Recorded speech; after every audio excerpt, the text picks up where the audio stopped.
warahmatullahi wabarakatuh. Pertama-tama saya hormati Pak Rizwan selaku guru MAPP JOK yang tidak bisa hadir pada kali ini karena presentasi kali ini dibuat video. Sebelumnya perkenalkan, nama saya Najwa sebagai moderator dan teman-teman saya. Perkenalkan, nama saya Santi sebagai notulen. Perkenalkan, nama saya Yoga sebagai pemateri. Perkenalkan, nama saya Sarima sebagai pemateri. Perkenalkan, nama saya Amanda Rahayu sebagai pemateri. Perkenalkan, nama saya Mawar Saida sebagai pemateri. Perkenalkan, nama saya Lydia sebagai pemateri. Perkenalkan, nama saya Jalal Farigi yang akan menjawab pertanyaan-pertanyaan. Sebelum masuk ke pemateri, kali ini kami akan membahas tentang pencegahan penyakit menular seksual yang akan disampaikan oleh Yoga. Diri saya di sini akan membahas tentang pencegahan penyakit menular seksual. Penyakit menular seksual atau PMS adalah suatu gangguan atau penyakit-penyakit yang ditularkan dari satu orang ke orang lain melalui kontak atau hubungan seksual pertama sekali. Penyakit ini sering disebut penyakit kelamin atau venereal disease. Tapi sekarang sebutan yang paling tepat adalah penyakit hubungan seksual atau sexually transmitted disease, atau secara umum disebut penyakit menular seksual. Kuman penyebab infeksi tersebut dapat berupa jamur, virus, dan parasit. Penyebab penyakit menular seksual. Penyakit menular seksual dapat disebabkan oleh infeksi bakteri, virus, jamur, atau parasit. Sekian, terima kasih. Materi yang kedua yang akan disampaikan oleh Sariman. Oke, di sini saya ingin melanjutkan penjelasan dari Yoga. Jenis-jenis penyakit menular seksual. Beberapa jenis penyakit menular seksual yang disebabkan oleh yang pertama, infeksi bakteri. Sifilis disebabkan oleh bakteri Treponema pallidum, penyakit yang juga dikenal dengan sebutan raja singa. Ini menimbulkan luka di alat kelamin atau mulut. Seseorang dapat tertular sifilis jika kontak dengan luka tersebut. Kedua, gonore atau yang dikenal juga dengan kencing nanah, disebabkan oleh bakteri Neisseria gonorrhoeae. Bakteri ini dapat menyebar ke bagian tubuh lain melalui aliran darah. Ketiga, chlamydia. Penyakit infeksi menular seksual ini disebabkan oleh bakteri Chlamydia trachomatis. Penularan penyakit ini terjadi dari kontak dengan luka di area kelamin pada wanita. Chlamydia menyerang leher rahim, sedangkan pada pria infeksi ini menyerang saluran urine di penis. Chlamydia merupakan salah satu penyakit menular seksual yang angka kejadiannya cukup besar. Pada tahun 2020 saja WHO mencatat kurang lebih dari 129 juta kasus chlamydia di seluruh dunia. Chlamydia juga merupakan penyebab utama radang panggul dan kemandulan pada wanita selain gonore. Yang keempat, lymphogranuloma venereum atau yang disebut LGP. LGP merupakan penyakit menular seksual yang disebabkan oleh Chlamydia trachomatis. Meski disebabkan oleh bakteri yang sama dengan bakteri penyebab Chlamydia, tetapi keduanya memiliki tipe yang berbeda. Yang kelima, granuloma inguinal. Granuloma inguinal atau donopanosis disebabkan oleh infeksi bakteri Klebsiella granulomatis. Granuloma inguinal atau donopanosis disebabkan oleh infeksi bakteri Klebsiella granulomatis. Donopanosis tergolong dalam jenis penyakit penular seksual yang jarang terjadi. Yang kedua, penyakit menular seksual akibat virus. Yang pertama, human papillomavirus. Infeksi menular seksual ini disebabkan oleh virus dengan nama yang sama, yaitu HPV.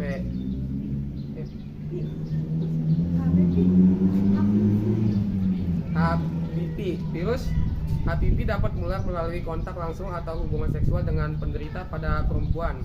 Virus HPV dapat menyebabkan kulit kelamin hingga kanker leher rahim atau kanker serviks. 2. HIV. Infeksi HIV disebabkan oleh human immunodeficiency, virus yang menyerang sistem kekebalan tubuh. Virus ini bisa menyebar melalui hubungan seksual tanpa kondom, di penggunaan alat suntik, transfusi darah atau persalinan. Jika dibiarkan tidak terobati, infeksi HIV dapat berkembang menjadi AIDS. 3. Hepatitis B dan C. Penyakit yang disebabkan oleh virus hepatitis ini dapat mengakibatkan gangguan hati kronis hingga kanker hati. Virus ini ditemukan dalam darah atau cairan tubuh penderita. Selain melalui hubungan seksual, virus ini bisa menular melalui jarum suntik yang dipakai bersama atau transplantasi organ. Yang keempat, herpes genital. Herpes genital disebabkan oleh infeksi virus herpes simplex.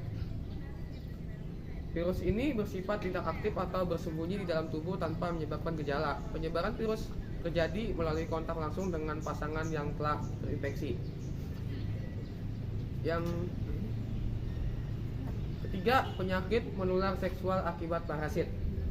Jenis penyakit menular seksual akibat infeksi parasit adalah trichomoniasis yang disebabkan oleh parasit Trichomonas vaginalis. Penyakit ini dapat menimbulkan keputihan pada wanita. Trichomoniasis juga dapat tidak menimbulkan gejala sama sekali. Akibatnya, penderita trichomoniasis bisa secara tidak sadar menularkan penyakit ini ke pasangan seksualnya. Sekian, terima kasih.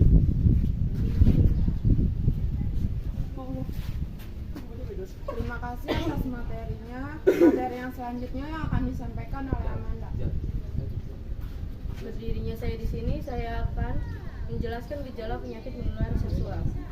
Penyakit menular seksual tidak selalu menimbulkan gejala atau hanya menyebabkan gejala ringan. Oleh karena itu, penderita terkadang baru menyadari dirinya menderita penyakit menular seksual setelah muncul komplikasi atau ketika pasangannya didiagnosis menderita infeksi menular seksual. Gejala yang dapat muncul akibat penyakit menular seksual beda tergantung pada jenis penyakitnya, tetapi umumnya berupa: yang pertama, benjolan luka atau melepuh di sekitar penis, vagina, anus atau mulut. Yang kedua, rasa gatal di vagina atau penis. Yang ketiga, rasa terbakar dan nyeri ketika buang air kecil atau berhubungan intim. Yang keempat, keluar cairan dari penis atau kencing nanah atau vagina, yaitu keputihan. Yang kelima, nyeri di perut bagian bawah.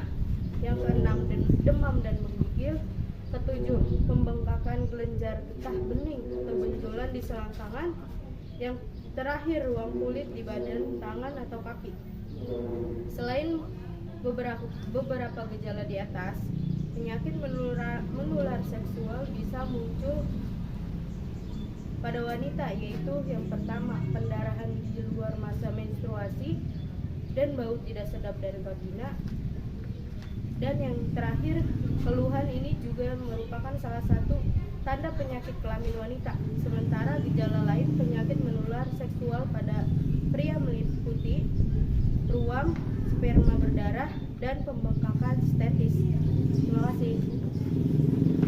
Baik, terima kasih atas materinya. Materi yang selanjutnya yang akan disampaikan oleh Nawat. Baik, di sini saya akan menjelaskan dampak penyakit menular seksual.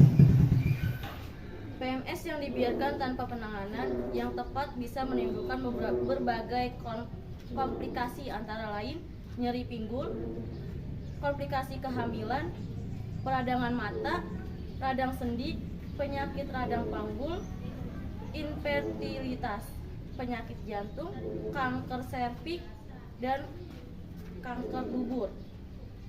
Pada ibu hamil tertular penyakit menular seksual, maka penyakit tersebut bisa menular ke bayi dan menyebabkan beberapa masalah kesehatan berikut.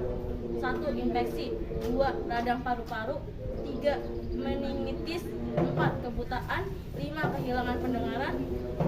6. Kerusakan otak. Dan ke-7. Kematian. Sekian, terima kasih. Baik, materi yang terakhir yang akan disampaikan oleh Lydia.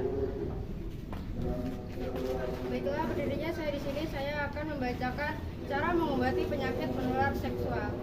Pengobatan terhadap penyakit menular seksual adalah dengan pemberian obat-obatan yang jenisnya disesuaikan dengan penyebabnya. Penting untuk diingat, obat-obatan ini hanya boleh digunakan dengan resep dokter dan harus diminum sesuai dosis untuk menghindari resistensi obat dan mencegah kekambuhan. Berikut ini adalah jenis obat-obatan yang diresepkan kepada pasien penyakit menular seksual. Yang pertama ada antibiotik. Antibiotik digunakan untuk mengobati berbagai penyakit menular seksual yang disebabkan oleh infeksi bakteri seperti gonore, chlamydia, dan sifilis. Antibiotik harus tetap dikonsumsi walaupun gejala yang dirasakan telah membaik. Hal ini dilakukan untuk mencegah infeksi kembali terjadi. Jenis antibiotik yang diberikan untuk mengobati penyakit menular seksual akibat infeksi bakteri antara lain yang pertama ada azithromycin dan doxycycline untuk mengobati chlamydia. Yang kedua ada ceftriaxone dan gentamicin untuk mengobati gonore. Yang ketiga ada penicillin, doxycycline, tetracycline, amoxicillin, dan ceftriaxone untuk mengobati sifilis. Yang ketiga ada metronidazole untuk mengobati trichomoniasis. Dokter juga akan menganjurkan pasien untuk tidak berhubungan intim hingga 7 hari setelah pengobatan berakhir dan semua gejala menghilang. Yang kedua ada antivirus. Pengobatan dengan obat antivirus hanya bertujuan untuk meredakan gejala dan mengurangi risiko penyebaran infeksi virus. Beberapa jenis obat antivirus yang digunakan untuk menangani penyakit menular seksual akibat antivirus adalah yang pertama ada acyclovir, famiciclovir, dan valacyclovir untuk menangani herpes genital. Yang kedua ada adefovir, entecavir, interferon, dan lamivudin untuk menangani hepatitis. Yang ketiga ada Podoflox, imiquimod, dan sinestazid untuk menangani HPV. Yang ketiga ada antiretroviral atau ARV. Khusus untuk penderita HIV, dokter akan memberikan obat antiretroviral ARV. ARV bekerja untuk memperlambat perkembangan virus dan mencegah virus HIV menghancurkan sistem kekebalan tubuh. Perlu diketahui, bila pasien masih berhubungan seksual secara aktif, pasangan seksual juga harus mendapatkan pengobatan. Tujuannya adalah untuk memutus siklus penularan dan mencegah kekambuhan. Penting untuk diingat, pengobatan penyakit menular seksual membutuhkan waktu yang lama. Pasien juga harus melakukan kontrol rutin agar dokter bisa memantau efektivitas pengobatan. Baik, terima kasih. Terima kasih atas materinya. Di sini kelompok kami akan menjawab pertanyaan-pertanyaan dari kelompok lainnya yang akan disampaikan oleh Rifjan. Di sini saya akan menjawab pertanyaan-pertanyaan dari kelompok-kelompok lain. Pertanyaan pertama dari Audrey kelompok 1. Selain seks bebas, adakah cara lain yang menyebabkan penularan PMS? Jawabannya ada. Salah satunya melalui jarum suntik. Ketika jarum yang digunakan tidak steril dan bekas dipakai oleh seseorang yang mengidap PMS, bisa saja orang tersebut juga akan tertular PMS. Pertanyaan kedua dari Karsila kelompok 2. Jelaskan gejala PMS dari yang paling ringan sampai paling berat. Jawabannya yang ringan. 1. Mengalami perubahan warna pada urin. 2. Sakit pinggul atau sakit pada perut bagian bawah. Yang parahnya yang pertama timbul memar dan kutil di bagian vagina. 2. Pendarahan pada vagina. 3. Buang air kecil terasa menyakitkan. 4. Terasa nyeri ketika berhubungan badan. Yang selanjutnya dari Rosita kelompok 4. Bagaimana pencegahan PMS? Jawabannya pencegahan PMS itu ada 4. Yang pertama, hindari melakukan hubungan seksual dengan lebih dari 1 orang. 2. Rutin menjaga kebersihan organ intim. 3. Selalu gunakan alat pengaman saat berhubungan intim. 4. Vaksinasi. Terdapat vaksin untuk HIV dan hepatitis B. Sekian dari saya. Baik, terima kasih. Di sini kelompok kami akan menyampaikan kesimpulan yang akan disampaikan oleh Santi. Di sini saya akan membacakan kesimpulan. Infeksi menular seksual atau penyakit menular seksual adalah infeksi yang menular melalui hubungan intim. Terima kasih. Sekian, terima kasih atas perhatiannya. Apabila ada kata-kata yang salah, kami mohon maaf. Wassalamualaikum warahmatullahi wabarakatuh.